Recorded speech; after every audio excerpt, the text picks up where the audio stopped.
ನಮಸ್ಕಾರ ವೀಕ್ಷಕರೇ, ಮಹಾಯುದ್ಧ ನ್ಯೂಸ್ಗೆ ಸ್ವಾಗತ. ಅಥಣಿ ಪಟ್ಟಣದ ಬೆನ್ನಿಪೇಟೆ ಶಿವಣಗಿ ಕಾಂಪ್ಲೆಕ್ಸ್ ಹಿಂದೆ ಜಿಮಾರ್ಟ್ ಎದುರಿಗೆ ಶೌಚಾಲಯ ಅರ್ಧಕ್ಕೆ ನಿಂತಿರೋದ್ರಿಂದ ಸಾರ್ವಜನಿಕರಿಗೆ, ವ್ಯಾಪಾರಸ್ಥರಿಗೆ ಹಾಗೂ ಮಹಿಳೆಯರಿಗೆ ತುಂಬಾ ಅನಾನುಕೂಲವಾಗ್ತಾ ಇದೆ. ಯಾಕಂದರೆ ಪ್ರತಿನಿತ್ಯ ಇಲ್ಲಿ ಸಾವಿರಾರು ಜನರು ಸಾರ್ವಜನಿಕರು ಈ ಒಂದು ದಾರಿಯಲ್ಲಿ ಹಾದು ಹೋಗ್ತಾರೆ. ಅವರಿಗೆ ಮೂತ್ರ ವಿಸರ್ಜನೆ ಮಾಡೋದಕ್ಕೆ ಯಾವುದೇ ಜಾಗ ಇಲ್ಲದಂತಾಗಿದೆ. ಇದರಿಂದ ಅಲ್ಲಿ ಬೇಕಾಬಿಟ್ಟು ಮೂತ್ರ ವಿಸರ್ಜನೆಯನ್ನು ಮಾಡಿ ಗಲೀಜು ಮಾಡಲಾಗ್ತಾ ಇದೆ. ಇದಕ್ಕೆ ಸಂಬಂಧಪಟ್ಟ ಅಧಿಕಾರಿಗಳು ಬೇಗನೆ ಈ ಒಂದು ಶೌಚಾಲಯ ದುರಸ್ತಿ ಮಾಡಿಕೊಡಬೇಕು ಅಂತ ಸಾಮಾಜಿಕ ಹೋರಾಟಗಾರ ಪ್ರವೀಣ್ ನಾಯಕ್ ಅವರು ಈ ಸಂದರ್ಭದಲ್ಲಿ ಆಗ್ರಹಿಸಿದ್ದಾರೆ. ತಾಲೂಕು ಆಡಳಿತ ಹಾಗೂ ಪುರಸಭೆಗೆ ಸಂಬಂಧಪಟ್ಟವರು ಮತ್ತು ಜನಪ್ರತಿನಿಧಿಗಳು ಈ ಸಮಸ್ಯೆಗೆ ಪರಿಹಾರವನ್ನು ಕಲ್ಪಿಸಿಕೊಡ್ತಾರಾ ಇಲ್ವಾ ಅನ್ನೋದನ್ನು ಕಾದು ನೋಡಬೇಕಾಗಿದೆ. ಯಾಕಂದರೆ ದೃಶ್ಯದಲ್ಲಿ ಕೂಡ ನೀವು ನೋಡ್ತಾ ಇರ್ಬೋದು ಯಾವ ರೀತಿ ಗಲೀಜು ಉಂಟಾಗ್ತಾ ಇದೆ. ಶೌಚಾಲಯ ಇಲ್ಲದೆ ಈ ಒಂದು ಗಲೀಜು ಉಂಟಾಗ್ತಾ ಇದೆ. ಇದರಿಂದ ಅಲ್ಲಿನ ಸ್ಥಳೀಯರಿಗೆ ಮಲೇರಿಯಾ, ಡೆಂಗ್ಯೂ ಹೀಗೆ ಸಾಂಕ್ರಾಮಿಕ ರೋಗದ ಭೀತಿ ಕೂಡ ಕಾಡ್ತಾ ಇದೆ. ಇನ್ನು ಸಂಬಂಧಪಟ್ಟ ಅಧಿಕಾರಿಗಳಿಗೆ, ಜನಪ್ರತಿನಿಧಿಗಳಿಗೆ ಈ ಒಂದು ಸಮಸ್ಯೆ ಕಂಡು ಕೂಡ ಕಾಣದಂತೆ ವರ್ತಿಸ್ತಾ ಇರೋದು ತುಂಬಾ ಖೇದಕರ ಸಂಗತಿಯಾಗಿದೆ. ಇನ್ನಾದರೂ ಸಂಬಂಧಪಟ್ಟವರು ಈ ಒಂದು ಶೌಚಾಲಯದ ದುರಸ್ತಿಯನ್ನು ಮಾಡಿಕೊಡ್ತಾರಾ ಇಲ್ವಾ ಅನ್ನೋದನ್ನು ಮುಂದಿನ ದಿನಗಳಲ್ಲಿ ಕಾದು ನೋಡಬೇಕಾಗಿದೆ. ವರದಿ ಮಹೇಶ್ ಶರ್ಮಾ, ಮಹಾಯುದ್ಧ ನ್ಯೂಸ್, ಅಥಣಿ. ಯಾವುದೇ ರೀತಿ ಒಂದು ಮೂತ್ರ ವಿಸರ್ಜನೆ ಮಾಡಲು ಶೌಚಾಲಯ ವ್ಯವಸ್ಥೆ ಇಲ್ಲ ಇದ್ದರೂ ಕೂಡ ಅಲ್ಲಿ ಸ್ವಚ್ಛತೆಯನ್ನು ಕೂಡ ಇಲ್ಲ. ಯಾವುದೇ ರೀತಿಯಿಂದ ಒಂದು ಮಹಿಳೆಯರು ಆಗಲಿ, ಒಂದು ಮಾಧ್ಯಮದ ಮುಖಾಂತರ ಆಗಲಿ ವರದಿ ವಿಸ್ತಾರ ಆದರೂ ಕೂಡ ಇತ್ತ ಕಡೆ ಗಮನ ಹರಿಸುವುದು ಒಂದು ನಾಚಿಕೆಗೆಟ್ಟನ ಸಂಗತಿ.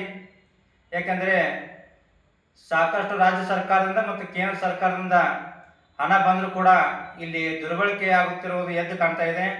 ಇದರ ಬಗ್ಗೆ ಸಾಕಷ್ಟು ಗಮನವನ್ನು ಹರಿಸಿ ಒಂದು ಸ್ವಚ್ಛತೆಯನ್ನು ಕಾಪಾಡಬೇಕನ್ನೋ ಮಾತನ್ನು ಕೂಡ ಇವತ್ತು ಸ್ಪಷ್ಟವಾಗಿ ಹೇಳ್ತಾ ಇದ್ದೀನಿ. ಇವತ್ತು ಕೇಂದ್ರ ಸರ್ಕಾರ ದಿನನಿತ್ಯ ಒಂದು ಡಂಗೂರನ್ನು ಬಾರಿಸ್ತಾ ಇದೆ, ಸ್ವಚ್ಛ ಭಾರತ ಸ್ವಚ್ಛ ಭಾರತ. ಆದರೆ ಇಲ್ಲಿ ಅಥಣಿಗೆ ಆ ಮಾತು ಅನ್ವಯ ಆಗ್ತಾ ಇಲ್ಲ. ಎಲ್ಲಿ ನೋಡಿದರೂ ಕೂಡ ಒಂದು ಗಲೀಜು ವಾತಾವರಣ ಇದೆ. ಪ್ರತಿಯೊಂದು ಬೆಣ್ಣೆ ಮಾರ್ಕೆಟ್ ಅಷ್ಟೇ ಅಲ್ಲ, ನಗರದಲ್ಲಿರುವಂಥ ಕೆಲವು ಸಾರ್ವಜನಿಕ ವಲಯಗಳು ಕೂಡ ಯಾವುದೇ ರೀತಿ ಸ್ವಚ್ಛತೆಯನ್ನು ಎತ್ತು ಕಾಣ್ತಾ ಇಲ್ಲ. ಇಲ್ಲಿ ಒಂದು ವಿಷಯ ಪ್ರಸ್ತಾಪಿಸಬೇಕಾಗಿದೆ. ಅದೇನಪ್ಪ ಅಂತಂದರೆ, ಅಥಣಿ ತಾಲೂಕು ಬಹಳಷ್ಟು ದೊಡ್ಡ ತಾಲೂಕು. ಇಲ್ಲಿ ಸುತ್ತಮುತ್ತಲು ಇರತಕ್ಕಂಥ ಹಳ್ಳಿಗಳ ಜನರು ಅಥಣಿ ತಾಲೂಕು, ಅಥಣಿ ಪಟ್ಟಣಕ್ಕೆ ಬಂದು ವ್ಯಾಪಾರ ವಹಿವಾಟವನ್ನು ನಡೆಸ್ತಾರೆ.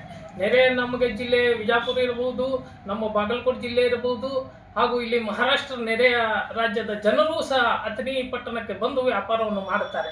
ಇಲ್ಲಿ ದುರ್ದೈವ ಏನೈತಪ್ಪ ಅಂತಂದ್ರೆ, ಅಥಣಿ ತಾಲೂಕಿನ ಇದು ದೊಡ್ಡ ಮಾರ್ಕೆಟ್ ಐತಿ, ಅದರೊಳಗೆ ಇರ್ತಕ್ಕಂಥ ಬೆಣ್ಣೆಪೇಟೆ ಇದು ಒಂದು ವಿಶೇಷ ಪೇಟೆ ಅಂತ ಹೇಳಿ ನಾವು ಹೇಳ್ಬೋದು.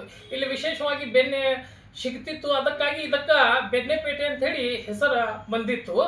ಇಲ್ಲಿ ಏನಾಗೈತಪ್ಪ ಅಂತಂದ್ರೆ, ಏನು ಮಹಿಳೆಯರು ಬರ್ತಾರೆ ವ್ಯಾಪಾರಕ್ಕಾಗಿ, ರೈತ ಮಹಿಳೆಯರು ಬರ್ತಾರೆ ವ್ಯಾಪಾರಕ್ಕಾಗಿ, ಆ ನೆರೆಹೊರೆಯ ಏನು ಮಹಿಳೆಯರು ಬರ್ತಾರೆ ಅವರಿಗೆ ಮೂತ್ರ ವಿಸರ್ಜನೆ ಮಾಡಲಿಕ್ಕೆ ಇಲ್ಲಿ ಅವಕಾಶ ಯಾವುದೇ ಸ್ಥಳ ಇಲ್ಲ. ಸುಮಾರು ವರ್ಷಗಳಿಂದ ಇದರ ಸಲುವಾಗಿ ಹಲವಾರು ಪತ್ರಿಕೆಗಳಲ್ಲಿ ಹಾಗೂ ಮಾಧ್ಯಮಗಳಲ್ಲಿ ಪ್ರಸಾರವಾದರೂ ಸಹ ಇಲ್ಲಿನ ಅಧಿಕಾರಿಗಳು ಮತ್ತು ಜನಪ್ರತಿನಿಧಿಗಳು ಯಾಕೆ ಸುಮ್ಮನಿದ್ದಾರೆ ಗೊತ್ತಾಗ್ತಾ ಇಲ್ಲ. ದಯಮಾಡಿ ನಾನು ನಮ್ಮ JDS ಪಕ್ಷದ ಪರವಾಗಿ ತಮಗೊಂದು ವಿನಂತಿ ಮಾಡ್ಕೋತೇನೆ. ಏನು ಮಹಿಳೆಯರಿಗೆ ಸಲುವಾಗಿ ಏನು ನೀವು ಗೃಹಲಕ್ಷ್ಮಿ ಕೊಡ್ತೀರಿ, 2 ಲಕ್ಷ ರೂಪಾಯಿ ಬಸ್ ಫ್ರೀ ಕೊಡ್ತೀರಿ, ಮೂತ್ರ ವಿಸರ್ಜನೆ ಮಾಡಲಿಕ್ಕೆ ಅವ್ರಿಗೆ ಯಾಕೆ ಅವಕಾಶ ಮಾಡಿಕೊಡುವುದಿಲ್ಲ? ಅದರ ಸಲುವಾಗಿ ನಾನು ನಿಮಗೆ ಮತ್ತೊಮ್ಮೆ ಆಗ್ರಹ ಮಾಡ್ತೇನೆ. ಬೆಣ್ಣೆಪೇಟೆಯಲ್ಲಿ ಏನು ಈಗ ಮೂತ್ರ ವಿಸರ್ಜನೆ ಮಾಡಲಿಕ್ಕೆ ಏನು ಅವಕಾಶ ಇಲ್ಲ, ಜಾಗ ಇಲ್ಲ. ಅದೇನು ಜಾಗ ಇದ್ದು ಅದು ದೊಡ್ಡ ಗಲೀಜಾಗಿದೆ. ಅದನ್ನು ಸರಿಪಡಿಸಿ ಅತಿ ಬೇಗನೆ ಇದಕ್ಕೊಂದು ಇತಿಮಿತಿ ಹಾಡಬೇಕಂತ ಹೇಳಿ ಈ ಮುಖಾಂತರ ತಮ್ಮ ಮುಖಾಂತರ ನಾನು ಕೇಳ್ಕೊಳ್ತೇನೆ. ನಮಸ್ಕಾರ.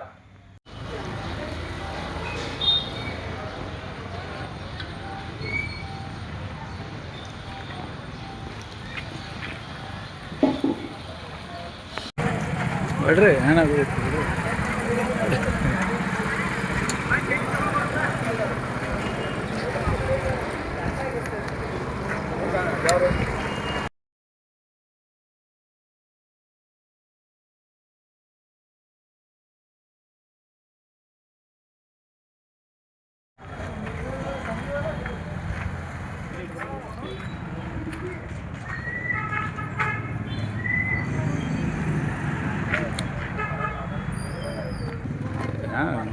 ಐತ್ರಿ. ಶಿರೋರೇಖ ಮುಂದೊಂದು ಹಾದಿ ಐತ್ರಿ, ಅದೆಲ್ಲ ಒಳಗೆ ಶಿರೋ.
ಗಬ್ರಿ ಹಾಂ ಎರಡು ನಾಲ್ಕು ಕಟ್ಟಿರಿ ಹಾಂ ಗಂಡಸರ್ದು ಯಾವ ಕಡೆ ಹೆಂಗಸರ್ದು ಯಾವ ಕಡ್ರಿ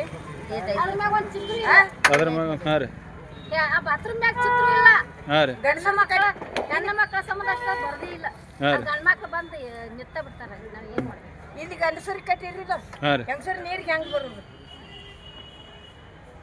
ಹೇಳ್ರಿಲ್ಲ ನೀವು ನೀರಿಗೆ ಬರುದು ಹೆಂಗ್ರಿ ಅದಕ್ಕೆ ಬಾಕಲ ಐತ್ರಿ ಬಾಕಲ ಇಟ್ಕೊಳಂಗಿಲ್ಲ ಹಾಂ ಹೇಳ್ರಿ ಈಗ ಏನಾಗತೈತ್ರಿ ನಿಮ್ಗೆ ನಮಗ್ ತೊಂದರೆ ಐತಿ ನೋಡ್ರಿ ಎದ್ರ ತೊಂದ್ರೆ ಐತ್ರಿ ಗಂಡಸರ್ ತೊಂದರೆ ಆ ಗಂಡಸರ್ದು ಏನು ತೊಂದ್ರೆ ಒಳಗೆ ಐತಿ ಹೆಂಗಸರು ಹೋಗೋಟಿಗೆ ಗಂಡಸರ್ ನಿಂದಿರ್ತಾರ ಹಾಂ ರೀ ಹಾಂ ರೀ ಅಲ್ಲಿ ನೀರಿಗೆ ಬರ್ಬಾರ್ದು ಗಂಡಸ ಒಬ್ಬ ನಿತ್ತ ಶೆಟದ ಹಾಂ ರೀ ಹೆಂಗ್ ಮಾಡೋದು ಹೇಳ್ರಿ ಹಾಂ ಏನು ಬೇಕಾಗೈತ್ರಿ ನಿಮ್ಗೀಗ ಟಾಯ್ಲೆಟ್ ಬೇಕು ದೊಡ್ಡ ಎಷ್ಟು ಹೊಲಸ್ ಮಾಡ್ಯಾರ ಹಾಂ ರೀ ಅದ್ರ ಮ್ಯಾಲೆ ಅಲ್ಲೇನು ಒಳಗೆ ನೀರು ಇರ್ತಾವು ಬಜ್ಜಿ ಹೋಗ್ಲಕ್ ಹೇಳ್ರಿ ನೀವು ಹಾಂ ರೀ ಎರಡು ದಿವಸ ಆತ್ರಿ ಇಲ್ಲಿ ಇಲ್ಲಿ ಎಂದ ಜನ್ಮದ ಜೋಡ ಐತಿ ಬಿಡ್ರಿ ಇಲ್ಲ ಅತ್ನಿ ಒಳಗ ಏನ್ರೆ 40-50 ವರ್ಷ ಆಯ್ತು ಪ್ರಾಬ್ಲಮ್ ಇದು ಒಂದ ಹೆಣ್ಮಕ್ಳು ಬಾತ್ರೂಮ್ ಒಟ್ಟ ಇಲ್ಲ ಎಲ್ಲಿ ಐತಿ ಹೇಳ್ರಿ ನೀವು ಎಲ್ಲಿ ಐತ್ರಿ ಅದ ಅಲ್ಲಿ ಹೋಗ್ತೀರಿ ಹಂದಿಗಳು ಬೇನ ಹಾಂ ರೀ ನೀವು ಯಾರಿಗೂ ಹೇಳಿಲ್ಲನ್ರಿ ಅಧಿಕಾರಿಗಳಿಗೆ ಅದು ಸಾಕಾಗಿ 3 ಸತ್ ಹೇಳೈತ್ರಿ ಕೇಳ್ಕೊತ ಬರೋಣ ಅವ್ರಿಗೆ ಹೇಳ್ತೀವಿ ಹ್ಞೂ ತರ ಹೋಗಿ ಹ್ಞೂ ಅಟ್ಟು ನೋಡಕ್ಕ ಮಾಡುದೇನು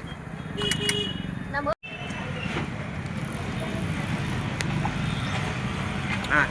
ನಮಸ್ಕಾರ ಸರ್. ಇದು ಬೆಳಗಾವಿ ಜಿಲ್ಲೆ ಅಥಣಿ ತಾಲೂಕಿನಲ್ಲಿ MG ಮಾರ್ಕೆಟ್ನಲ್ಲಿ ಮೂತ್ರ ವಿಸರ್ಜನೆ ಮಾಡಲು ಸರಿಯಾಗಿ ಜಾಗವಿಲ್ಲ.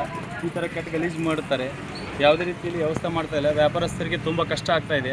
ಇಲ್ಲಿ ಗಬ್ಬೆದ್ದು ಹೊಲಸು ನಾಡ್ತಾ ಇದೆ. ಯಾವುದೇ ರೋಗದ ಭೀತಿ ಬಂದರೆ ಎದುರಾದರೆ ಸಮಸ್ಯೆ ಆಗುತ್ತೆ. ಇಲ್ಲಿ ಸಂಬಂಧಪಟ್ಟವರು ಕೂಡಲೇ ಕ್ರಮ ತಗೊಂಡು ಈ ಶೌಚಾಲಯ ಆಗಲಿ ಅಥವಾ ಇಲ್ಲಿ ಯಾವುದಾದ್ರೂ ಒಂದು ವ್ಯವಸ್ಥೆ ಮಾಡ್ಬೇಕಂತೇಳಿ ನಾವು ಕೇಳ್ಕೊಳ್ತೀವಿ. ಎಷ್ಟು ಬಾರಿ ವರದಿ ಮಾಡಿದ್ರು ಎಚ್ಚೆತ್ತುಕೊಳ್ತಾ ಇಲ್ಲ. ಇಲ್ಲಿ MG ಮಾರ್ಕೆಟ್ನಲ್ಲಿ ಮೂತ್ರ ವಿಸರ್ಜನೆ ವ್ಯವಸ್ಥೆ ಇಲ್ಲ ಮತ್ತು ಲೇಡೀಸ್ಗೂ ಕೂಡ ಇಲ್ಲಿ ಯಾವುದೇ ರೀತಿ ವ್ಯವಸ್ಥೆ ಇಲ್ಲ. ಅದಕ್ಕೆ ಸಂಪೂರ್ಣವಾಗಿ ಇಲ್ಲಿ ಒಂದು ಯಾವುದಾದ್ರೂ ವ್ಯವಸ್ಥೆ ಮಾಡಬೇಕಂತ ಕೇಳ್ಕೊತೇನೆ.